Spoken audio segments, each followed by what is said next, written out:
New year, time to get back into it. Let's go.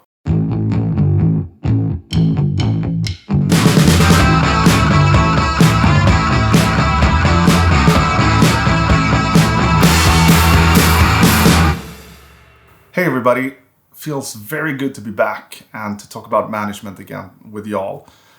This week we're going to talk about the transition into management and what it means to become a manager. It's a question that I've got a couple of times, and though there's plenty of really good resources on the internet, and I'm going to mention a couple of really good books that you can get into, I think the angle that I can maybe add to this conversation is to share a little bit about my own thought process going into management and what got me there, what the job turned out to be, and some of the lessons that I think you can extract from that. And my hope is that this can give you insight into at least one thought process around what it means to be a manager. For me, it's been about a decade since I went into management.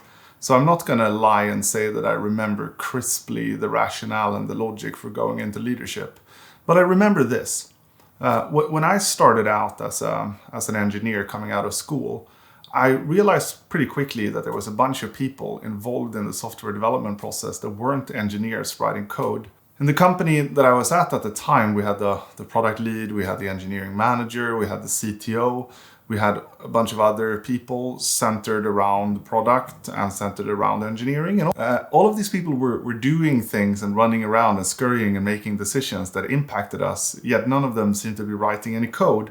And so I was personally very curious to what those roles look like, because you spend maybe 5 years in school, and in my case, probably 10, 15 years before even university begins, writing code every single day. And you learn to problem solve, and you learn about algorithms, and you learn all of the exciting things about manipulating a machine to get it to do what you want and to solve problems. Yet, when you get into the workplace, you realize pretty quickly that there's a whole lot more to writing good commercial scalable software than simply the code writing. And so my first excursion into doing something that wasn't coding was being a Scrum Master, which at the time was like running the role that you had in many software companies, that was running the backlog, running the planning, making sure that we had a stand-up, that was organized. And it's maybe not the most thankful of jobs, but if you're new and you're looking for a simple avenue for influence, it's a pretty easy and exciting way to switch up your day-to-day and to be part of more decision-making. And through that role, I got more insight into product management, and I felt that I could have quite a lot of impact on our product roadmap and the things that we were developing. And so I really pushed for creating a role in product that I could fill.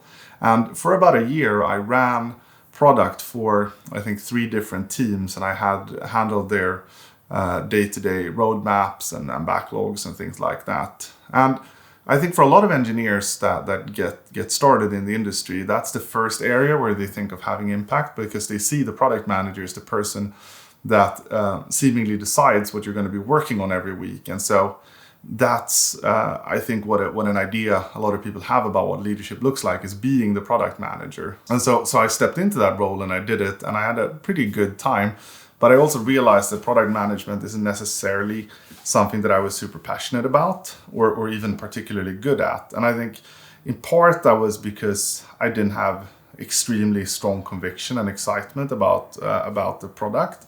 I had about certain facets of the product, but I found other things more interesting about how we're building the product and what's the architecture of the product, rather than the specifics of do we build this flow or that flow, or what's the customer success of this specific feature or not. The second reason, I somewhat naively thought that as a product manager, you got to decide what ended up on the backlog every week, or the roadmap of the team or whatever. And you know, to some extent that's true, but there's also an extreme push and pull in most organizations between, you know, what do the customers want, what do the executives want, what does your peers need from you, who are the different stakeholders that want something from this team, what's the customer needs, what's the metrics, and how do you synthesize and build this. And it's a pretty At least in that company, and for me, a pretty thankless role to be in, and something that I wasn't really equipped or trained to, and so I kind of sucked at it. That led me to, after about a year of doing it, deciding that wasn't, at least for the moment, something for me. However, I took a really big lesson from it, which is that it's fun to try different things. So now I've been an engineer for a couple of years. I tried the team leadership thingy with a Scrum Master. I think many places now would call that a team lead. I tried the product management thing, and through cycling through a bunch of these different roles, I learned more about all of these different components and what goes into engineering a big product commercially. And so I extracted sort of a pattern from that, which was, hey, let's just try all the different roles and see which one I have the most aptitude for and which one I think is the most fun thing while I'm early in my career, so that I can then just bet on something. Like, let's not settle for a specific area to go into for maybe the first decade of my work, and then once I figured out what I really like and what I'm good at, I can just jump into it. So around that time, an old colleague offered me to come join a new company as a manager, because he'd seen some of my potential, leadership aptitude, and he was a director at this company, and he needed somebody to line manage a few of his teams. I decided to jump on the opportunity, mostly because that's a person that I genuinely respected, and because it offered me an avenue to try my new theory of these different areas.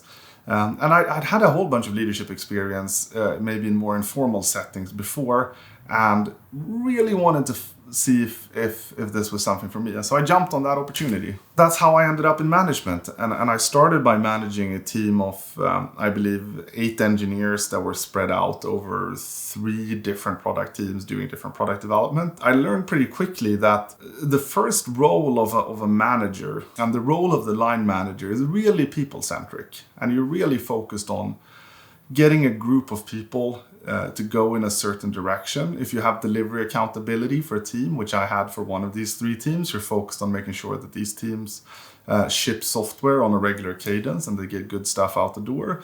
But more than anything, the thing that you're learning is that you're responsible for these people's growth and careers and happiness, and for making sure that you have the right team for the mission ahead of you, and that you're hiring and firing and doing all of the things that you need to do to really sharpen the team for the mission that the company needs you to do. If there's one lesson that you should take from any story you hear about people pivoting into management from engineering, is that it's a different job and a different career path. And you very likely haven't been trained a ton for it. So it's all going to be very new for you, which is potentially a bit alarming for you if you've spent 5 years studying, maybe 5 years working, maybe 10 years before that coding at home. Whatever you've had, you might have, 10, 15, 20 years of experience doing engineering, and you might be feeling pretty like hot shit about it, basically, and feeling pretty good at it and about your skills. And to some extent, that's probably why you're being considered for a management role and why you're interested in it, because you've proven yourself as a good, reliable, solid engineer. But you go from that reliable, solid engineer into somebody that's completely new and likely the worst at that role in the company at that point, because you're the newest person in, and so you haven't had time to learn the new tools of the trade of this new career that you're getting into, that is fundamentally less about technology and much more about people than your previous role was. And so if there's one lesson that I want you to take away from this, from my transition, was the pivot to people, which was a much bigger deal than even I thought it was going to be, despite being fully cognizant of the fact that this is going to be much more of a people role.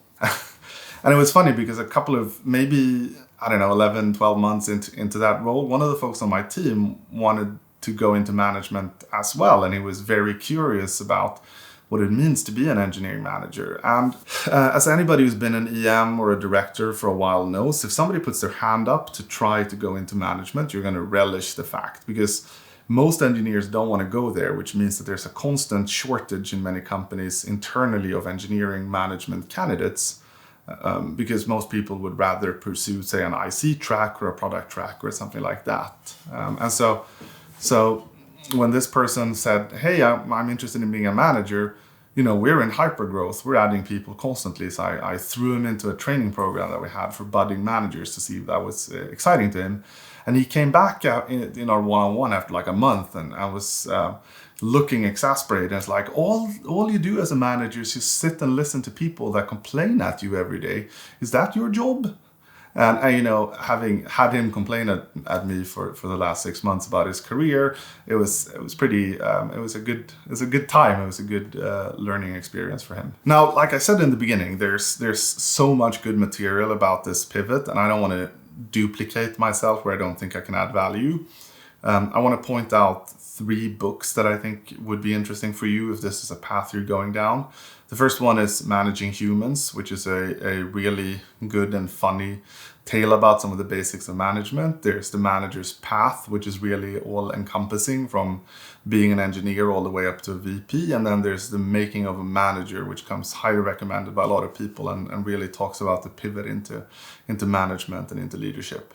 So I'd highly recommend those 3 books to go into more. And if there's more that you'd want me to talk about, we can do that as well.